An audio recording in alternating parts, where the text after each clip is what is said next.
Ladies and gentlemen, please give a huge welcome for Patrick Grant. Thank you, Simon.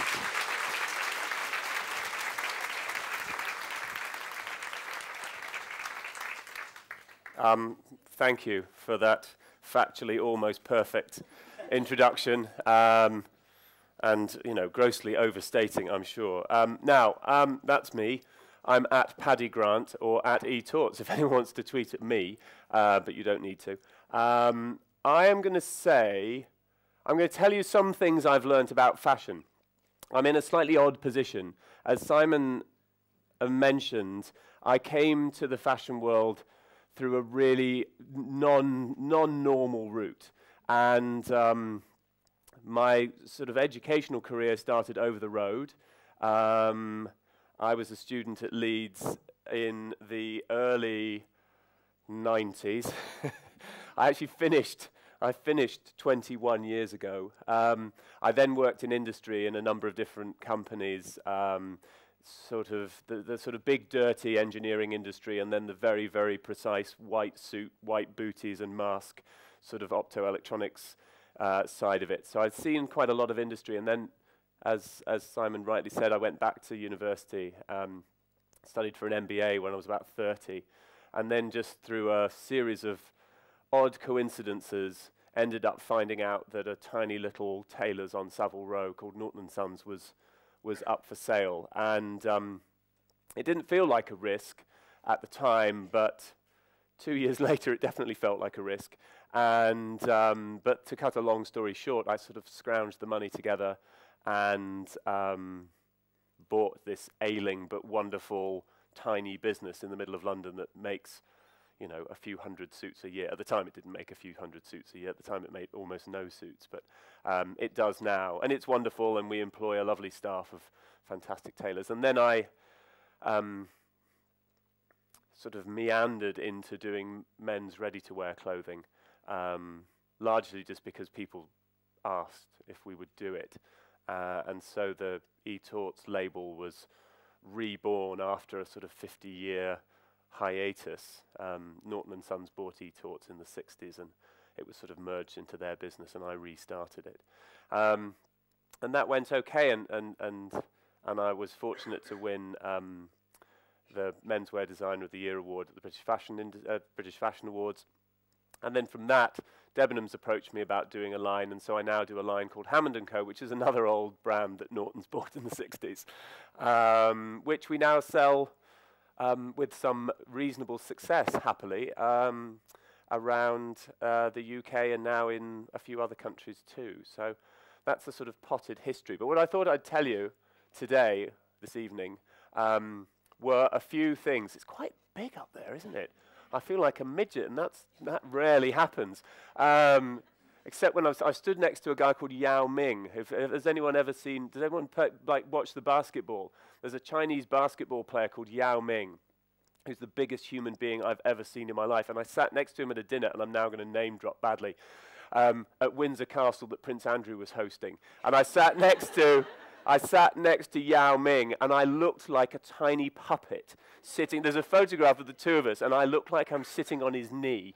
And he's a huge man, and all these very small Chinese ladies were having selfies with him.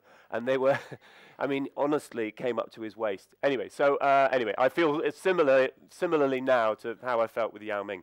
I'm going to carry on. So these are some things that I've learnt about fashion, because it's an industry that I was fascinated with from quite a young age. I started sort of tearing, when all my friends at school were putting kind of Bon Jovi and Def Leppard on their cubicle walls at school, I had pages from Vogue and Elle and stuff like that. So I was always fascinated by it, but I never ever thought I would actually work in the industry, because I just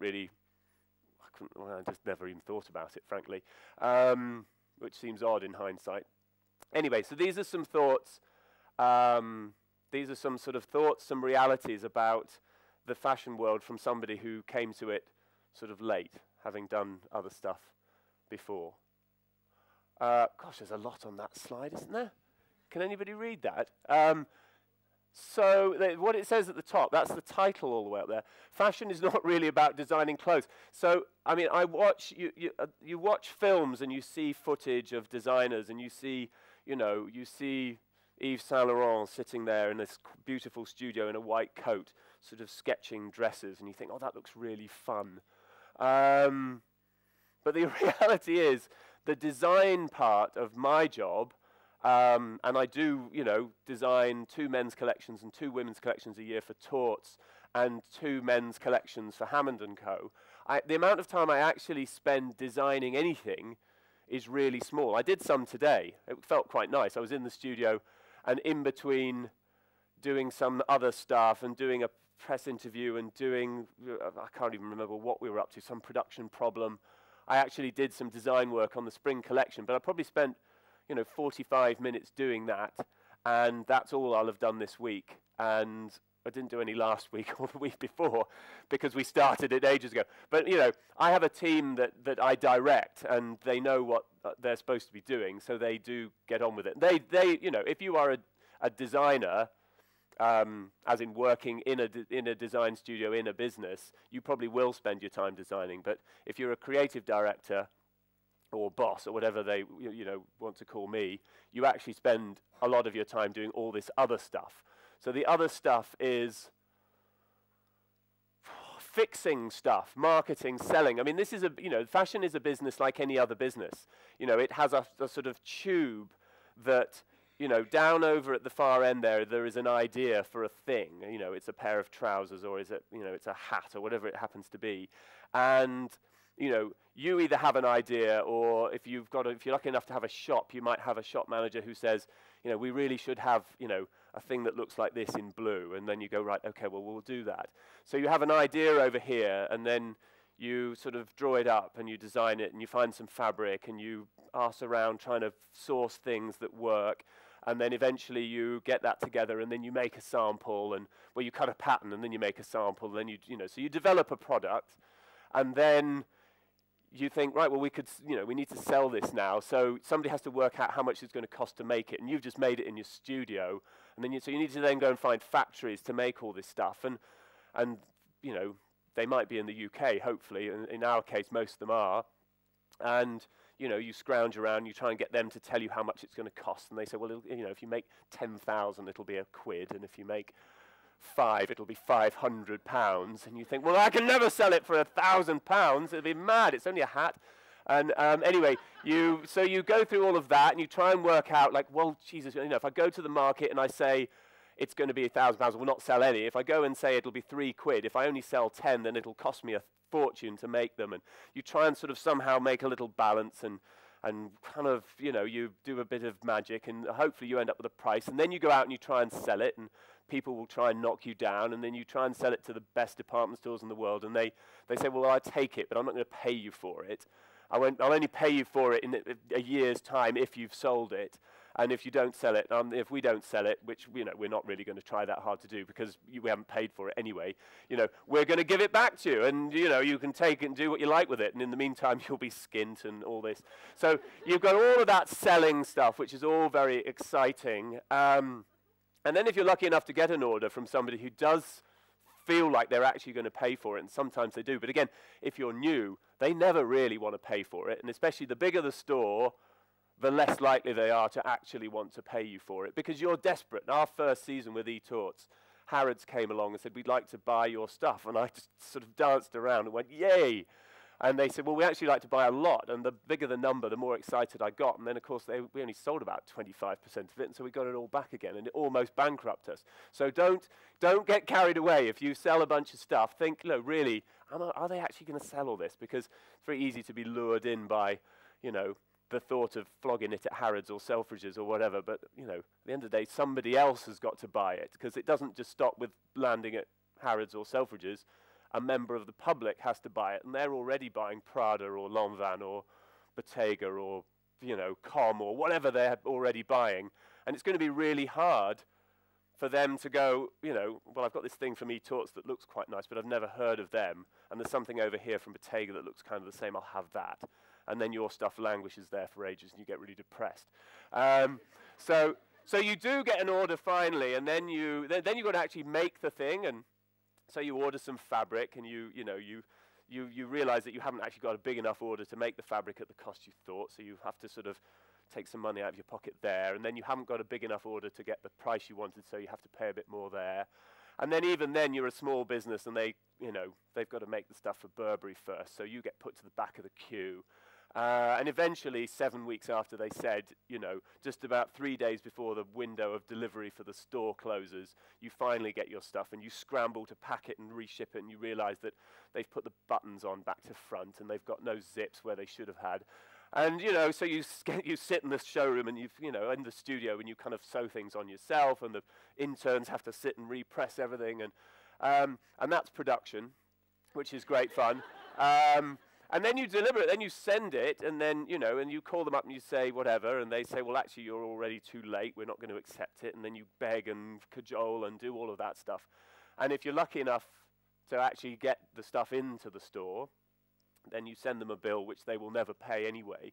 Well, they will eventually if if you've asked them 800 times and you're really, really nice and they like you, then they will. But even then, it'll be after 3 months instead of 1 month, and by that stage, you've run out of money. So this is the reality of it. I mean, this isn't the reality if you work for LV or you work for, but it's to a certain extent, most of these problems still do exist for these guys. And during the recession, anyway, Paul Smith got hundreds of thousands of stuff sent back by one of the big department stores that I've mentioned, even though it wasn't in the contract. They have the power. They will, they'll look after themselves. So it doesn't really matter. Even if you are really big, you will still get some of these problems. But when you're small, you get all of them all the time, and it kind of takes the fun out of it sometimes. So what does that mean? What does it mean? What is being in fashion all about? It's all of that stuff, and it's a lot of boring stuff. It's a lot of sitting there with a computer program going, this button is 12p, this fabric is, £42.72, and we're going to use 1.8 meters and this, and and you spend a lot of time crunching a load of data because nobody else is going to do it if you're a new fashion brand. I mean, who else do you trust to do it? Who else is, you're not paying anyone, so they're not going to do it because you're paying them enough. They're just, you'll end up doing all of this stuff, spreadsheets and cost models from production plans and checking the quality of everything and, accounts receivable. I mean, do you guys, do you do a business component on the fashion degree? You do. Well, pay really close attention because it's absolutely vital that even you just understand what the terms are, because you'll have some bit of accounting software that you will have to, by the way, install in the computer yourself and make work and learn how to use because nobody else is going to teach you. And you'll have to do all of that stuff yourself, and then you'll have to know, when you click the report and it says, accounts receivable, that's really important because that's the people that owe you money. And, you need to know who they are and how long they've been owing it to you for, because then you can determine how angry you can get on the phone with them when they haven't paid you, which they never will. So there you are. Cash flow forecasting. Everyone runs out of money, and it doesn't matter. I'll get onto some other stuff. It's the thing that kills all businesses, but it's the thing that killed, this season, Meadham Kirchhoff, and 2 seasons ago, Louise Gray. Everyone just runs out of money. And because you have to pay for stuff. Like all businesses, fashion is no exception. I worked for a business before where we made, we design and develop a laser, and it would take us 6 years to develop it, and we'd spend £20 million, and eventually we'd hope that the people that said they'd buy it would buy it. So it's not, it's on a slightly smaller scale, but you start over here, and you have to rent some space to do your work, or you do it in some, CFE people like that will, for promising designers will give you a bit of space if you're lucky, and that would be great. But, you've still got to buy some materials, even if it's just calico and, a sewing machine. You've got to buy that stuff. You start designing. You buy you buy cloth in to make your samples. You buy trims and bits and bobs, and then you have to do a show. And if you're really lucky, New Gen or Fashionista or somebody like that will sponsor that, but you'll still have a bit of money that you have to spend yourself. And then you'll have to sell it, which means, you have to schlep it all in 2 suitcases across on the Eurostar to Paris, and you hope that you get, you get the 5:30 Eurostar because you can get it for 28 quid. And, and there are like 5 of us stay in a shared flat in Paris and all of that sort of stuff and eat gruel. And that costs money, and then you take some orders and you get excited, but then you realize you have to buy all the fabric, and and because you're new, no one gives you credit, so you have to buy that in cash, and then you have to pay your fabricators in cash, and then you deliver, and then over here, eventually somebody pays you. So, like, if you want to start a fashion business, really, you've got to look at you've got to have some money in your pocket, which is a miserable truth, but it kills very talented designers all the time. Anyway, I mean, this is a bit disingenuous. I love how big this tin of beans is now. If they were that big and still the same price, I'd be much richer, because I bought lots. But yeah, that's true. So the first 3 years I was doing Nortons, I paid myself 22,000 quid in total, which if you live in London is not an awful lot of money. That's living in a sort of shared squat in Dalston. Even that now is way beyond everyone's price range. You'd have to live in a shared squat in Norwich and sneak on the train, I think. Yeah, so actually that's a lot less than I'd have got if I was on the dole. Which I actually worked out later I probably could have claimed, but it just felt wrong. So, and the bit about McQueen, I mean, McQueen, whose exhibition is now up in London, and if you didn't see it at the Met, you should go and see it in London, because he was pretty brilliant, and we were lucky. We were friends, and he actually nearly invested in Torts, but he was a good customer at Norton & Sons, and at times a wonderful guy, and at other times pretty ratty, but brilliant. So his show is up, but his business, he was very fortunate that, I mean, a few things happened to him. I mean, he was clearly a great talent, and he got a gig at Givenchy pretty early on in his career, which gave him a certain amount of money, and then the Gucci Group, as they were then, Kering now, bought his business and sort of funded him. And as soon as they bought him, he went nuts and started spending even more money than he was.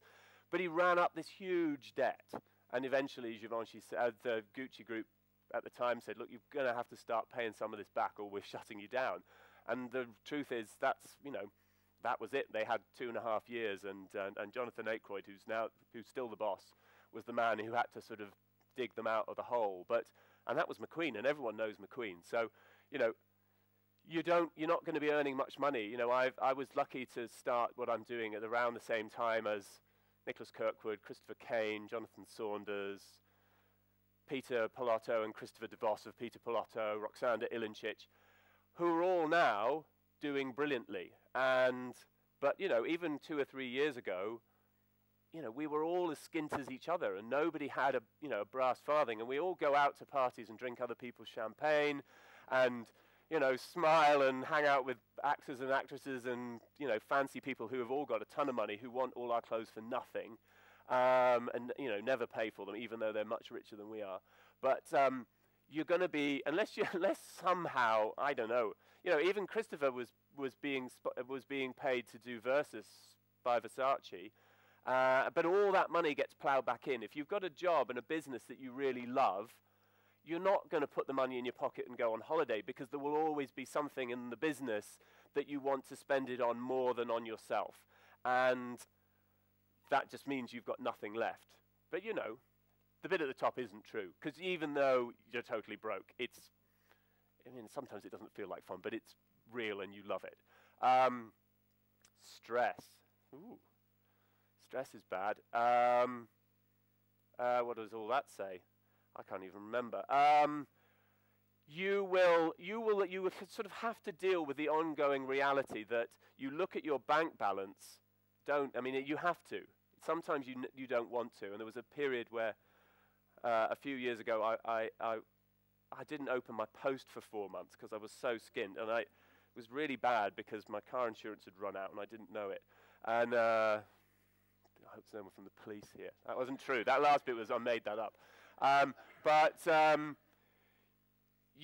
are times when you look and you have an overdraft that you've agreed with a very generous bank, thanks Lloyds, and they, you know, you're at the limit and you have to pay some stuff and there's no money coming in and you're just thinking, you know, this is bad. And I think really for about the first 5 or 6 years, we were always, you know, a week or 2 weeks away from completely running out of money. And that, to certain people, like my sister who joined the business about 5 years in, she couldn't handle the pressure of this. And you know, I told her that this has been the reality for the last 5 years and she almost fainted. But certain people naturally are okay with dealing with a level of sort of extreme anxiety and stress. And if you're that sort of person, then this is probably okay for you.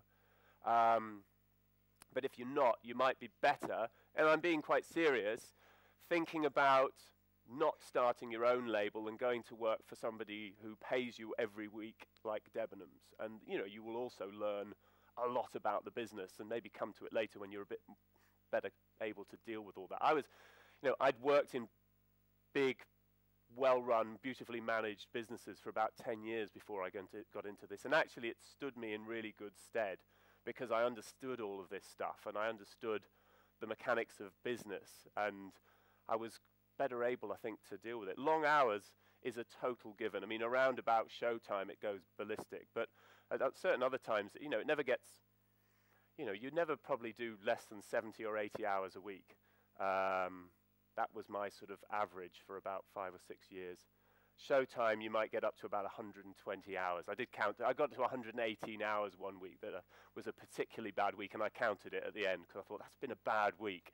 And it was 118 hours. So, you know, again, you might think that being a student is kind of long hours and tough, but you know, actually, you'll never have it as easy ever again. If you start your own business, get used to working really hard. You should do it now, by the way, because actually this is the best opportunity you will ever have. So get everything out of it. Work twice as hard now as you think you'll work in the future, and it will pay you back enormously. I mean, you are paying for this education. So this is true. So I should have had you guys on here, but I don't. Britain is the home of fashion. I mean, actually, all of these guys are, you know, all of these huge global fashion brands have got Brits at the head. You know, LV, the head of menswear at LV is Kim Jones, Loewe's J-Dub, Coach is Stuart Vevers. Oh, crikey, I've forgotten his name. Who's at Nina Ricci is a Brit. McQueen, obviously. Stella, Mark by Mark is a couple of Brits. Celine's a Brit. Chloe, not anymore. Tom Ford, like all the people that designed Tom Ford are all Brits. Givenchy Men's is a Brit who used to work for me. Burberry. I mean, all in, you know, in all of these big houses, it's a lot of Brits. They might be French houses or Italian houses or American houses, but the creatives in the top of these companies are all, you know, they're all Brits. You know, and you know, why is that? I mean, partly there's a sort of heritage of creativity in this country that, you know, who knows quite how we came about it, but as a small country, we've punched consistently just miles above our weight in terms of our creative output, whether it's in art or music or fashion or architecture or whatever it is. But we have a knack of developing young people into creative superstars, which really no other country gets close to. And it's maybe something in our history, and you know, the Dandies, the Teds, the Rockers, you know, I think as individuals somehow we feel the need to express ourselves in interesting ways. New romantics and new ravers. I was sort of in there, and I kind of fell off just before this started, but I was just on the tail end of this one. Casuals, I was quite into the casuals when I was in Edinburgh.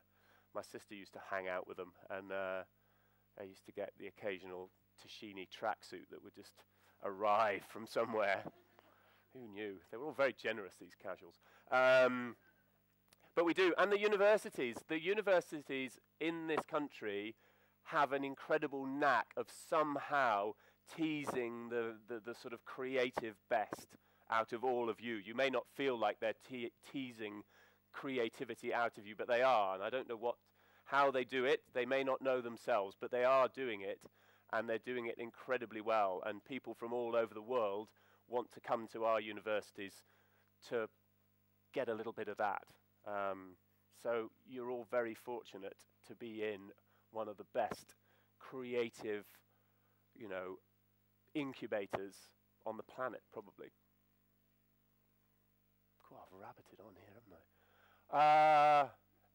This is funny. Well, it's not that funny. Fashion is for show, high street is for dough. I'm quite pleased with that. Almost no one, this is kind of true, almost no one in fashion succeeds without high street cash. I just think of out of my friends, Debenhams, so Roxanda Ilincic, Jonathan Saunders, Henry Holland, me, Todd Lynn, Preen, all getting cash, or having had cash in the last 5 years from Debenhams.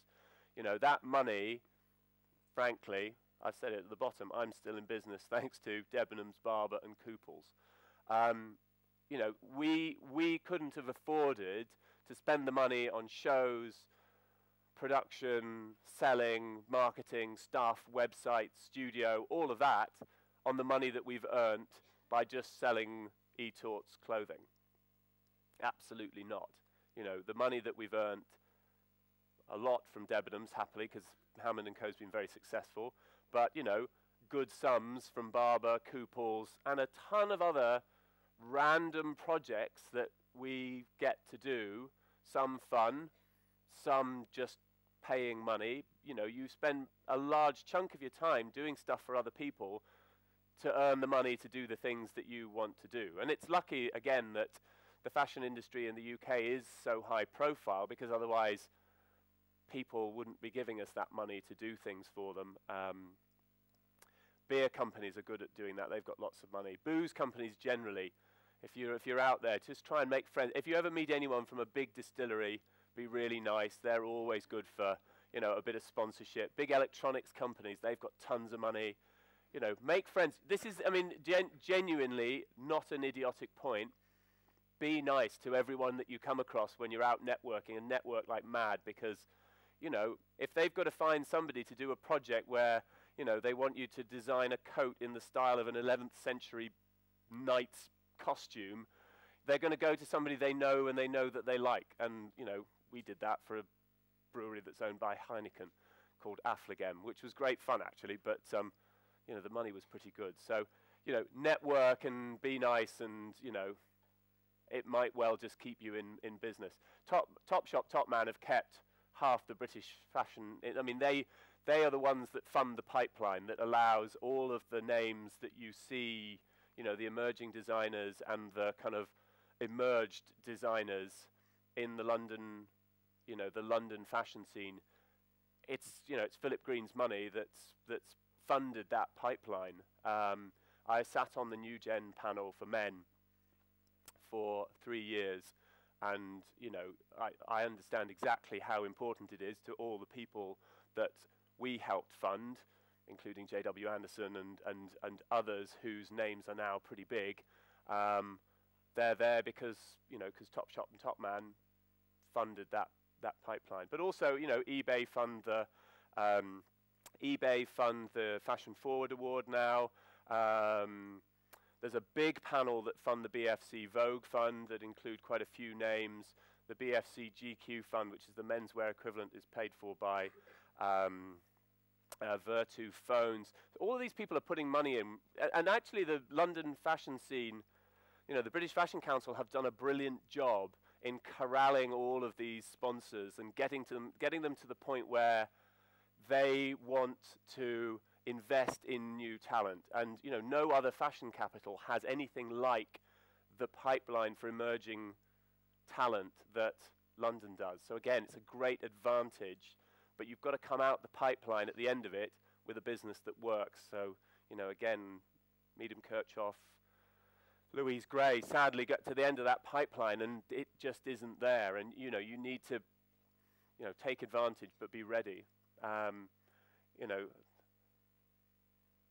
pound notes, that's where it all comes from. You know, we're, you know, even, as I say, I mentioned it earlier, you know, Christopher Kane, you know, the Versus money all went into his business. And I think if you're, you know, if you're the right sort of person, you take that money and you invest it in your business.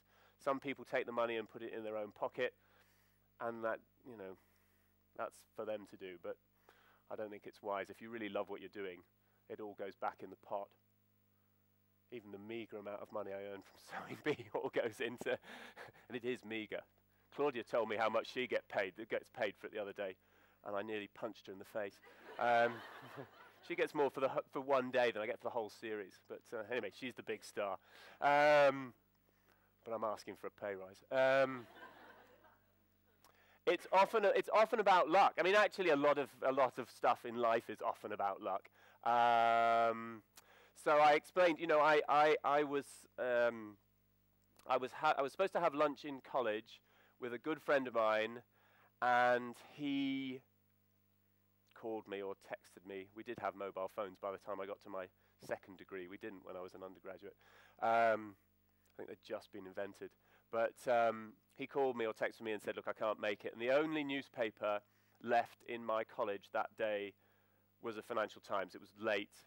So I sat on my own in the dining hall in my lovely old college and sort of read the paper on my own. And I got to the businesses for sale section, which I'd never read before in my entire life.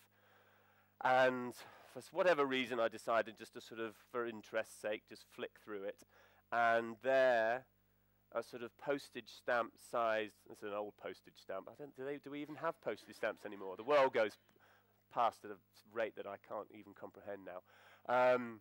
An old fat postage stamp was an advert for Norton & Sons, and it was only actually advertised on one day in the FT because the guy that ran it didn't really have any money. And on that one day was the only day that I read it. And, you know, I just saw it and fell in love with it. And that obviously, you know, if you believe in all of that stuff, you know, was meant to happen. But I don't. It was just a right load of good luck. We got a bunch of good luck. So I met Kim Jones, who, as most of you will know, is probably the sort of most successful menswear designer in the UK of the last, I don't know, probably 20 years. He's won the Menswear Designer of the Year award now 4 times, I think, which is getting a bit boring.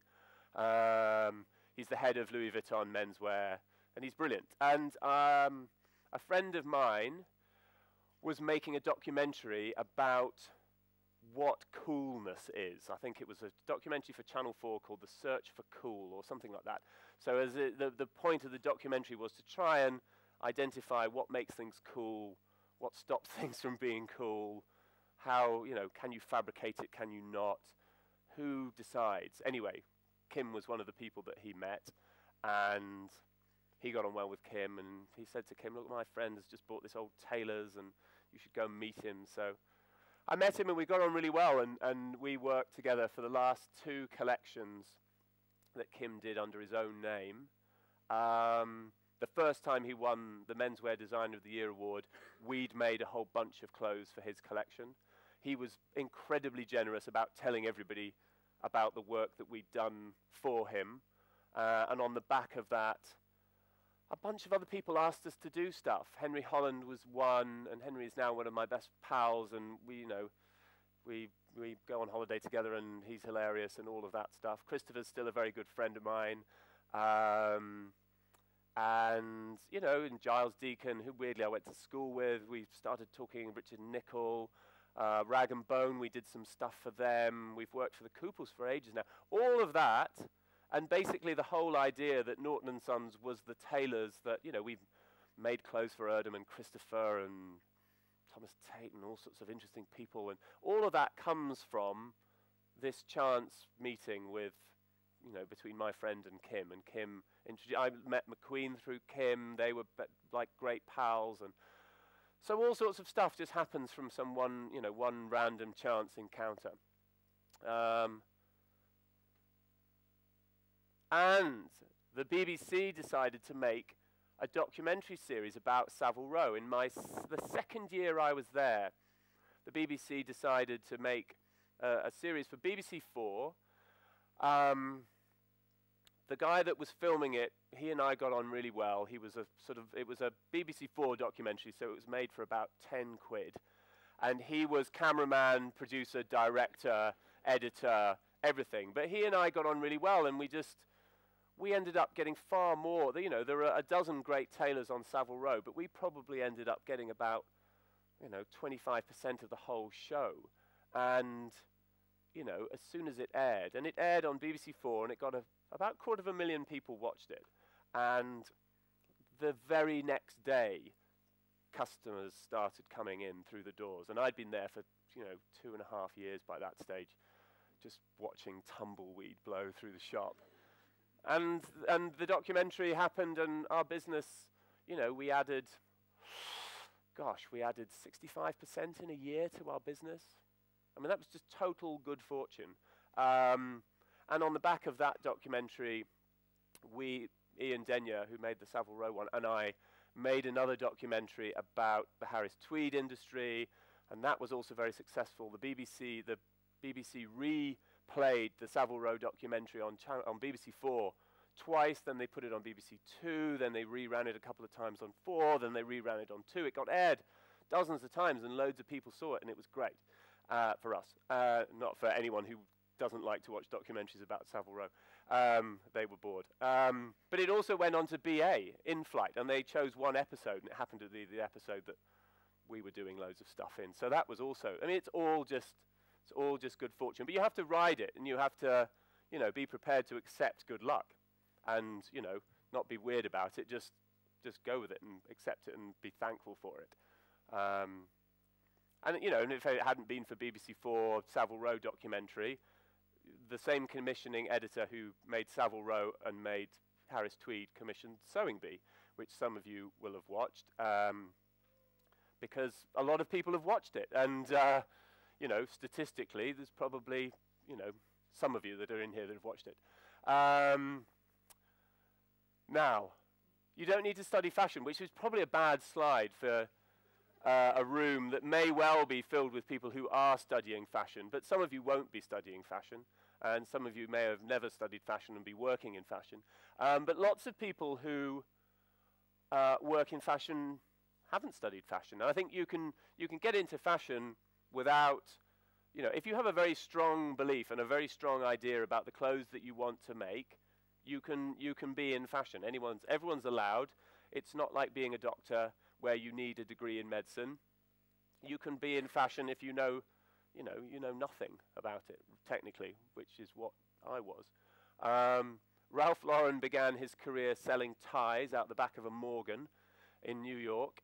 He was just obsessive about ties. His biography, if you've not read it, is good. It's a really interesting story about how a bloke builds a fashion business. It's called Genuine Authentic, and it was written as an official biography to begin with, and Ralph gave full access to all of his friends and family and colleagues and former colleagues and everybody. And the biographer interviewed them all at great length. And then they got to a point where he wanted to write about Ralph's affair with Kim Nyack. And obviously Ralph's whole being is built around being the perfect American family man, and having affairs with models doesn't really fit entirely well with that, scene. So Ralph tried to stop him from writing about this in the biography, and they got into a very long and protracted discussion about the inclusion or non-inclusion or allusion to or whatever it was going to be. In the end, they couldn't reach agreement, and Ralph said, right, well, I'm not putting my official sanction on this book if you include it. The biographer said, well, great, I'll just write it anyway. I've already spoken to everybody you know and have ever met. So he wrote the book anyway, and he explains all of this in the sort of preamble to the book. So it's a sort of warts and all story of how, Ralph Lipschitz becomes Ralph Lauren, the kind of global behemoth of fashion, and it's a great story. So it's well worth a little read if you've got any time, which you have, because you should be working 80 hours at least a week. Tom Ford studied architecture. I don't know if he finished, but he certainly started studying architecture. Paul Smith wanted to be a bike racer until an accident sort of put paid to that. Raf Simons studied furniture design. Hardy Amy's also an interesting biography, autobiography, so you have to sort of take it with a bit of a pinch of salt. But he began selling Avery kitchen scales door to door until he got a job with his uncle who ran a women's tailoring business, and you know, he had a natural flair for it. Probably the greatest snob ever to walk the streets of Savile Row, but an extraordinary character, and the business that now bears his name, I don't really think bears very much relation to the business he would have liked it to be, but there we are. You just need to have a sort of a vision. You just need to have an idea about what you want to do, and you need to stick with it and pursue it and make it happen. It's about as much about culture and society as about clothes. I mean, you can get clothes anywhere. What fashion does is it somehow sort of touches people in a way that, you know, ordinary clothes, you know, normal clothes don't. I mean, they are at the end of the day just clothes, but there is something that you feel about fashion and fashion brands that's sort of outside really of the fact that they're clothes. It's about who you are and how you position yourself in the world and how the world sees you. You know, the brands that you associate yourself with are about something much bigger than just the clothes that you wear. I think this is my last slide. So all of that aside, and I've already name dropped at least 500 times, but it's kind of the fun thing of being in this industry. We do end up, you know, you end up doing really fun stuff and meeting, you know, the superstars of the world. And you do have these moments playing Trivial Pursuits with, I mean, that one, I mean, it's, yeah, I'm not going to say who she is, but she's like the biggest model in the whole world. And we were on holiday in Cornwall, and it was men v women at Trivial Pursuit, and we whipped them. And we were on our final, we had our wheel was full of cheese, and we were on the middle, and it was the final question, and they picked a subject, and it was a doddle. And she took her top off and flashed her boobs at us to try and put us off. And obviously it didn't work. And we won. Anyway, so that's the top one. I'd love to tell you who it is, but I really shouldn't. Global megastars. So, well, the second one is Kanye. I can tell you that one. So Kim Jones brought Kanye West into into Norton and Sons on a Saturday afternoon randomly about 3. This is when Kanye was sort of getting in, well, more normal than he is now. Thank you, in the front row.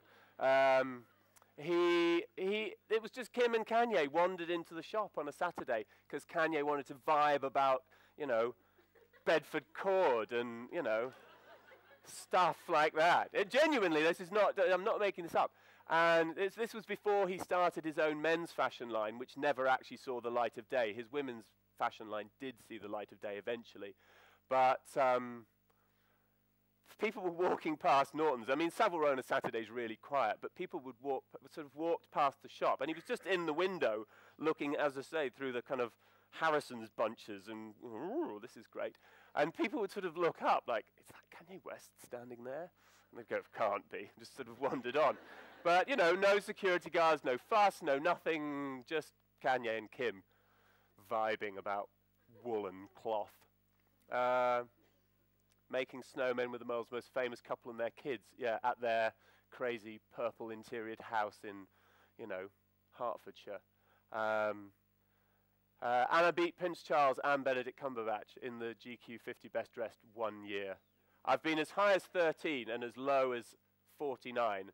But I have been on the list, I think, 5 out of the last 6 years, which for somebody who nobody's heard of, I think is an interesting achievement, but it means clearly nothing, because they just pick it. By the way, it's all just made up. There's no the voting and there's nothing. They just, you know, and the worst dressed, this year, Oswald Boateng made the worst dressed list. I think he was number 1 or number 2. He was deeply, deeply annoyed, and he called Dylan and tried to complain about it, but Dylan just told him that he really ought to pay that bill for advertising from 6 years ago. That That's not true. It is, but I shouldn't say it. But it's all made up. It's just a load of nonsense. But that, I think, is... Oh, look, I wish I hadn't skipped to that one. I'm going to end. No, I can't go back. Never mind. That's an awful backdrop. It's not. Oh, we can just go through again. Look, I'll just go quickly. Ding, ding, ding, ding. There we go. Right. Thank you all for listening. Now, we've got...